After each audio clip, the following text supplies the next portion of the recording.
Good morning and welcome to the fall garden. I'm so excited to bring you out here and show you what we have going on and kind of the future plans of we're going to be adding a few more extra beds and what we're planning on doing for the winter. And so we'll just get started right here. These are some purple hull peas. They're a bushing variety of peas. And then on the back side of this, I have planted pinto beans, and they're pole bean, I guess they call them. So it's trellising up here, and I don't know if you can see these pods hanging here. Very excited. I've been harvesting the purple hull peas, but the pinto beans are just now setting their pods on, and so I'll be able to harvest those pretty soon. And we'll bring you in for a close-up of those pods. You can see these pods hanging here, and these are my pinto beans. We have all these little pretty flowers on here. All right, moving over here to the next bed. This is, I think, a tomato. Let me set the camera down. I've been really bad about labeling my plants. I keep thinking, oh, I'll remember, or when it grows, I'll just figure out what it is. So I'm not sure if this is a tomatillo or a tomato, but we have this going. And then I have some zucchini, and then down the middle, I've tried doing broccoli. I did in the spring, and it did nothing. And then I planted some seeds to make some starts for this fall, and they really didn't do much of all. So I bought starts from the garden center for the broccoli. You can see I have a pineapple over here in the corner. I'm trying to grow some pineapple. So we have those going, the broccoli. And again, like I said, I have something planted along here. I don't know if it's lettuce or if it's kale. So something's growing along the edge here. When it gets bigger, we'll figure out what that is. And then over here in the front corner, some kind of flower I've planted. Again, I don't know what it is. It's a pretty bad habit of mine. So over here, this is what I'm really excited about. Let me see if you can see what I'm got going on. All right. My tripod doesn't get very tall, so I have to kind of put it on a table. But I have these pumpkins here growing up here on this trellis that's formed into an arch going over to the next bed. And I'm very excited because I've never grown pumpkins before, but we have so many pumpkins growing over here on the vine. Let me get you in to see them. So back on this zucchini broccoli bed, I do have, and I know this is kale planted here along the edge. So I do have the kale, and we don't eat kale, but I'm planting it for the chickens. That's why I planted it. So in this next bed that I was talking about, the pumpkins, there's my first little orange pumpkin. I'm not sure why the vines died on the ground level, but where they're going up on the arch, they're really green. And we have pumpkins growing up here on this arch, which is super exciting and interesting, I think. Let's see if I can get the arch for you.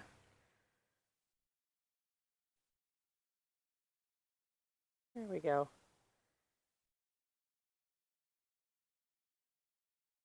So the pumpkins, I got these nylon, no, not nylon.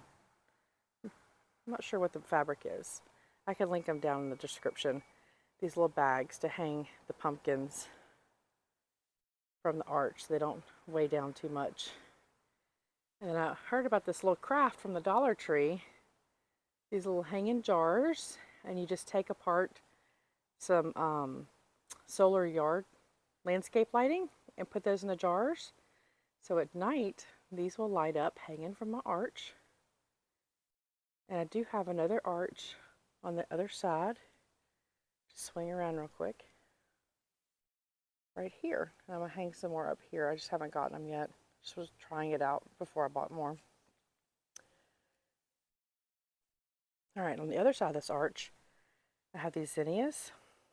And I have these little, they're called bee cups that I got around my garden. I can link those down in the description also. They just hold a little bit of water, and it's for the bees and other pollinators to be able to have water to drink. Again, not sure if these are tomatoes or tomatillo plants. Those plants look very similar. So I have those planted here in the front. And then this is cantaloupe vining up the other direction from the pumpkins. And it's doing a good job vining here. And I have something else little planted here. Again, I need to start labeling.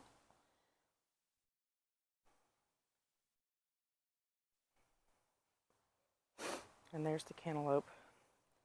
So this bed is left over from the summer garden. This is my tomatillo plants. And my husband had put some shade cloth. I'm going to just scan you over to the chicken run area yard because the shade cloth is still over the chicken area. I don't know if you can tell.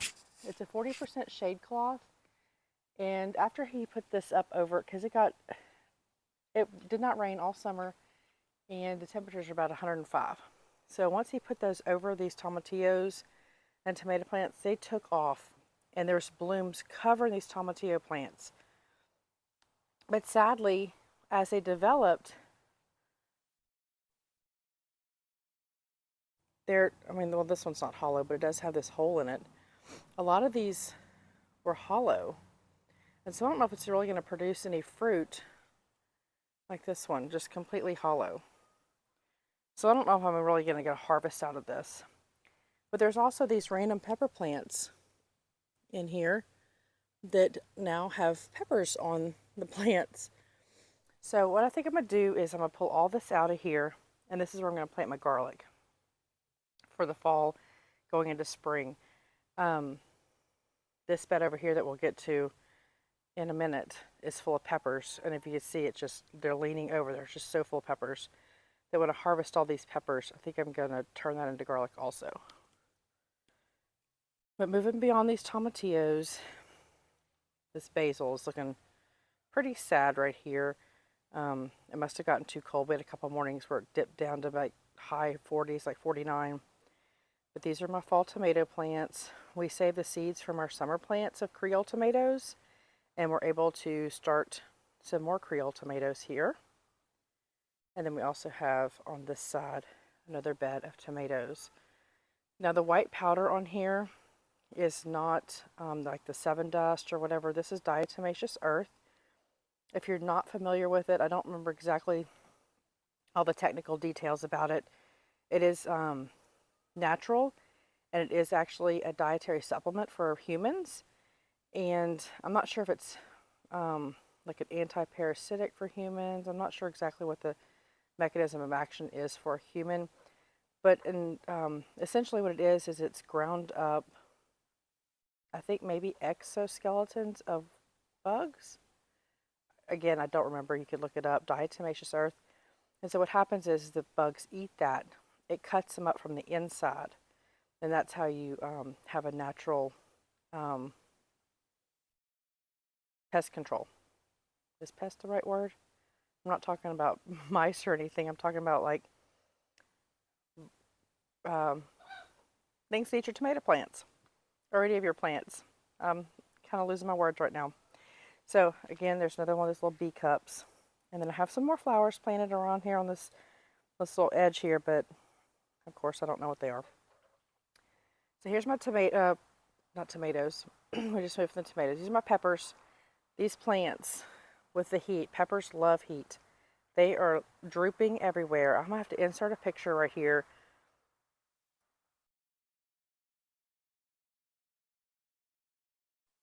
of my harvest I did a couple of weeks ago of about half of these peppers. And now I have that many more to harvest, and you'll see this picture. So these are Sugar Rush Peach peppers. They are hotter than a jalapeno. I've made cowboy candy with them and pepper jelly, and they should get a little bit more peachy in color, but I'm not sure. Mine just are staying these yellow colors, but they are hot. And then in here we also have some jalapenos, which they got sunburned here, but they're still fine. And then some more bell peppers in here. I need to come in and harvest all this. And then we'll just empty this bed out and put our garlic in here.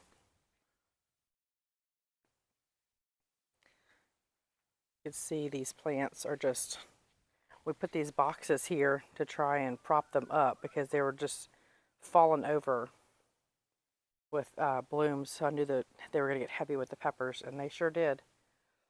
So in this bed, I did plant some more flowers. I tried to do flowers around these edges so that I could bring in some pollinators. And then this was some leftover pepper plants that didn't fit in that other bed, so I just put them here at the beginning of summer. And so now this is my other arch here.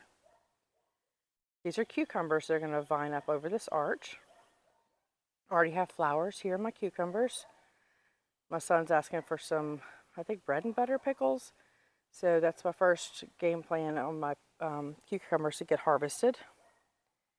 And then here I have some more tomato plants. Got to throw those in wherever we can.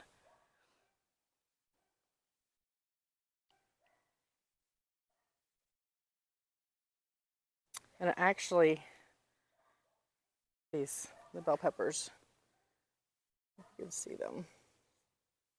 Jessica from Three Rivers Homestead says that bell pepper plants are money plants, money trees. Again, those cucumbers are taken off and they'll grow up over this arch. There's actually a couple of hidden bell pepper plants in there that I had planted, not realizing that these bell peppers were going to take off. And I think I have plenty of bell peppers from what I've already harvested and put up in the freezer to last us for the year, because we don't eat a lot of bell pepper. So the other side of this arch, we have squash, which I thought squash was a little bit more vining than this is turning out to be. And then I planted some romaine lettuce along the edge. I do know what this one is.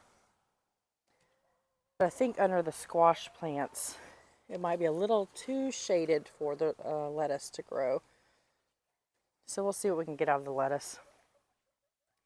I had a couple of these broccoli starts left over from the store, so I planted those here. And then some more zinnias. And again, another one of these tomatillo / tomato plants. Not quite sure what it is. And because when I started realizing this squash wasn't going to grow up on the arch, I planted strawberry spinach.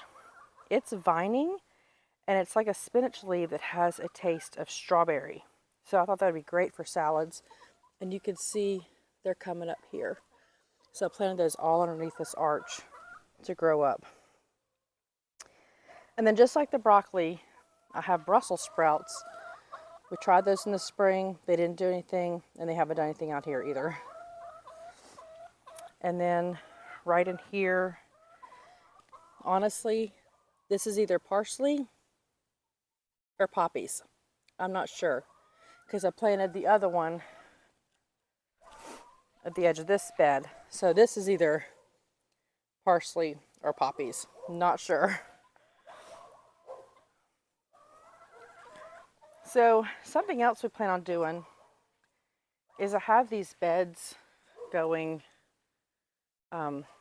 side to side here. And so I'm going to put a row of beds down the middle, coming this way, so I can get more things. And I feel like this is a lot of wasted space here in the middle. In the spring, it was beautiful, covered in clover. But when the clover died back and we just had grass and weeds, it's like this is wasted space. So I am going to put beds all through here. So here's our chicken area with the coop. My little basket to collect my eggs this morning. And then I have these grow bags, and in them, this is carrots. I need to thin the carrots out, but I was waiting to see what grew up bigger. And these carrots didn't take off very well. And here I have some more lettuce growing. And in this one is some celery. And in this bag, only my sunflower's taken off. Not sure. I don't even remember what else I planted in here with the sunflower, but that's it. That's what's going on in the garden this fall. But these two arches were new that we added, and I was so excited about those. And the pumpkins growing, and then all the peppers. I just love listening to the little girls talking to me. Their sounds are so sweet.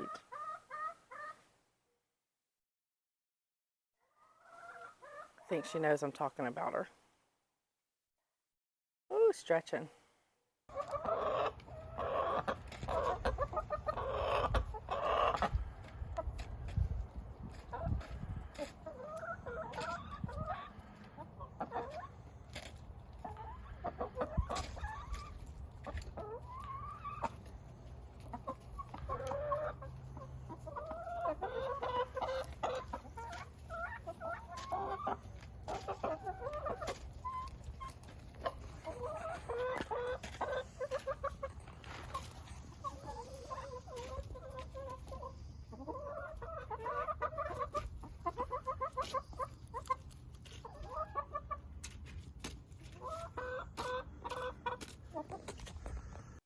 All right, we're going to go inside and make some hot chocolate powder because starting to get cooler and we're going to need some hot chocolate powder.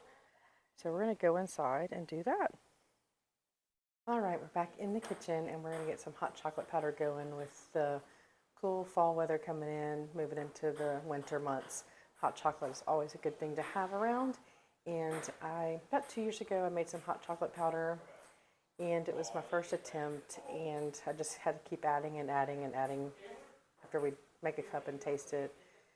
I ended up putting some cayenne pepper in there. Not everybody really liked that spice, so I'm not going to do that today. But we are going to try a couple of new ingredients. Sorry, my husband and son are playing ping pong, and you might hear them playing in the background. Well, we'll just get started. All right, in my bowl I have 4 cups of powdered sugar, and it's kind of clumpy, so I put it in the sifter here, so I'll get this all sifted before we start adding our other ingredients.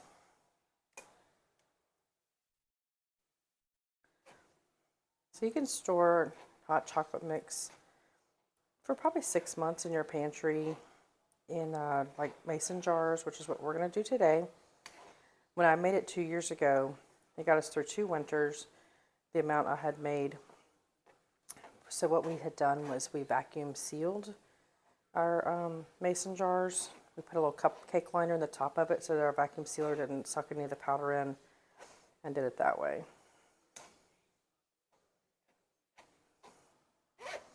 All right, before I finish doing this, I'm going to add my cocoa powder to it and go ahead and sift it also. And we're going to need 2 cups of cocoa powder.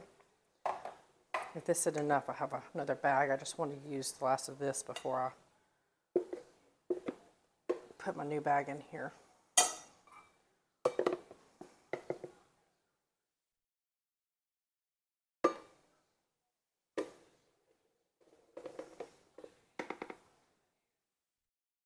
All right.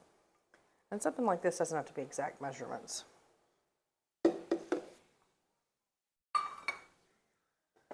The only time I feel like you need exact measurements is when you're baking. And after that, it's really up to you as to what you want.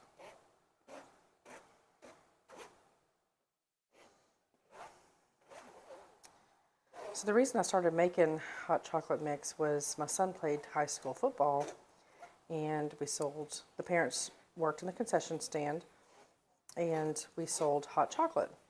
And I knew that our athletic director made the hot chocolate mix. It wasn't just store-bought mix, and it was very good. And she wouldn't give me her recipe because she said they sell it. And so I went on a journey of trying to figure out what their secret ingredient was, because every time I text her and she goes, "That wasn't it. That wasn't it." I even put chocolate pudding mix, I think, my mouth is kind of watering for it. I put chocolate pudding mix, I think, in that blend of hot chocolate mix. But she said that wasn't the secret ingredient. So this time I'm trying a little cornstarch, and we're going to grate up some chocolate bars in here too. So we'll see how that does.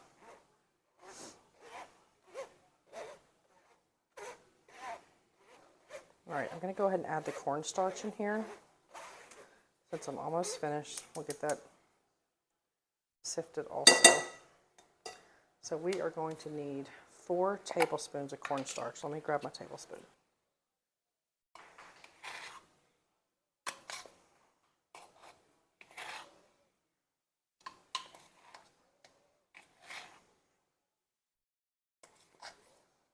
So corn products are kind of scary these days with the GMO on them, but you can find cornstarch that's non-GMO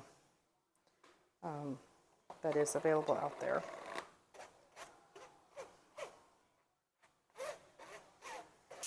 All right, that didn't take long. Next thing I'm going to add is, when you have something sweet like this, I always like to balance it out with a little bit of salt. So I'm going to add some salt to this. Let's see, this is Redmond Real Salt. That was a teaspoon of salt. That should be fine. Next thing we're going to add is some dry milk powder. And we are going to do 2 cups of this.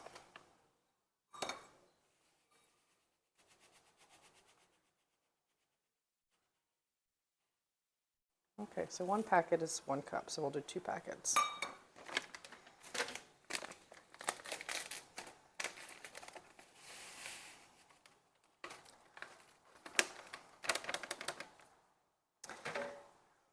Alright, I'll just give this a quick mix.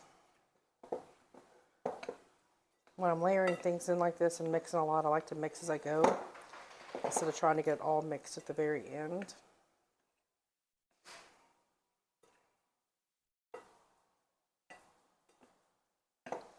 Alright, so, and then next we need 6 ounces of semi-sweet chocolate. I got this Ghirardelli bars. I'll grate this in. So 6 ounces, these are 4 ounces, so I'm going to need 1.5 of these. And I'm just going to do a fine grate on my cheese grater.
Alright, give this a stir. Cleaned up most of my chocolate mess. So a little tip here is, if you use a clear bowl, you can see down the bottom if you have any of the powdered sugar that's not thoroughly mixed in.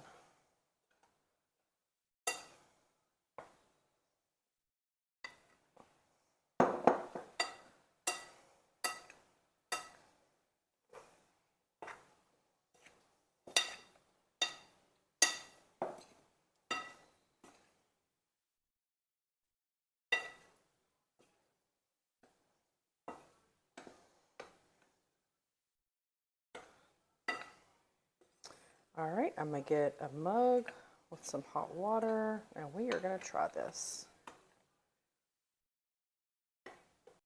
All right, before we try this, I'm gonna go ahead and just jar it up.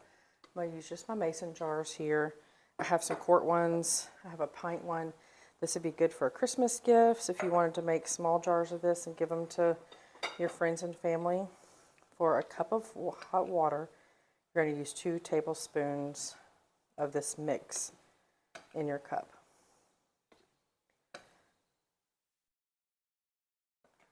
Well, I guess, let me say that. Depends on how chocolatey you want your hot chocolate.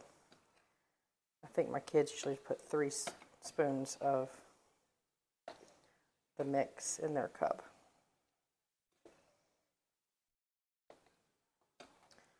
So I'll get this jarred up and then we will taste test it. And of course, if you wanted to add some pumpkin spice to this, some cinnamon, some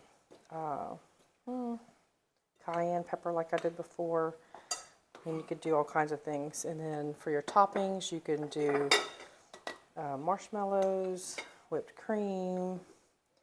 You could add some peppermint extract if you wanted a chocolatey pepperminty flavor. There's so many different things you can do with hot chocolate.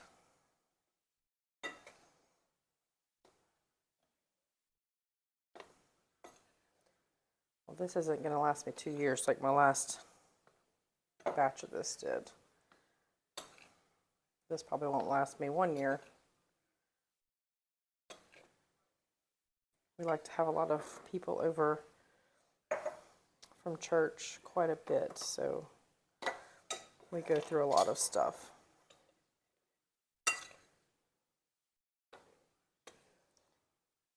And this jar I'll send home with my daughter.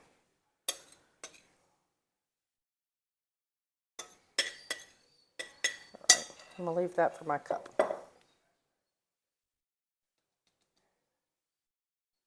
I'll put a lid and a ring, and these will be fine on your shelf. Like I said, for about 6 months, it's totally fine.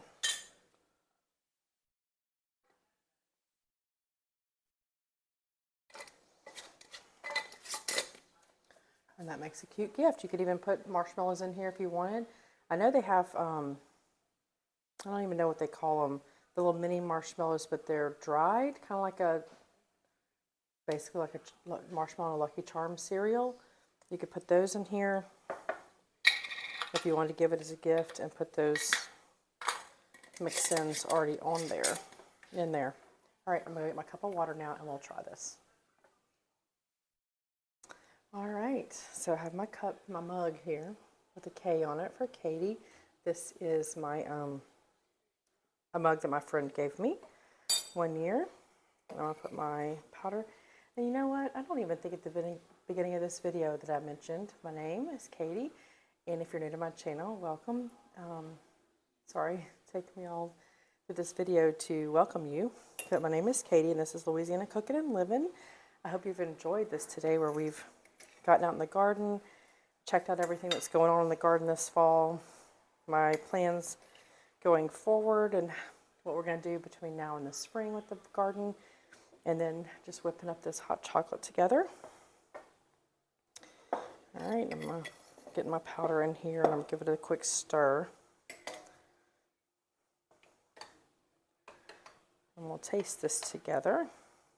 I know you really won't be able to see this in my mug, because if I point it to the camera, it would pour everywhere. But I can tell you if it's creamy and chocolatey and all those good things you want with your hot chocolate. Enjoy it by a bonfire, fire in the fireplace, with friends. Oh, something else I like to do is in the wintertime when I make my coffee is to put a little bit of the hot chocolate powder in my coffee. Oh, I can smell. It smells very good. Something else I like to do. I'm not a fan of marshmallows, but this crazy stuff, well, homemade whipped cream, of course, would be way better. But so we're going to put some of this on here, like that. Some yummy hot chocolate. All right, we'll give this a test. Oh, it's hot. I can smell it. It smells so good.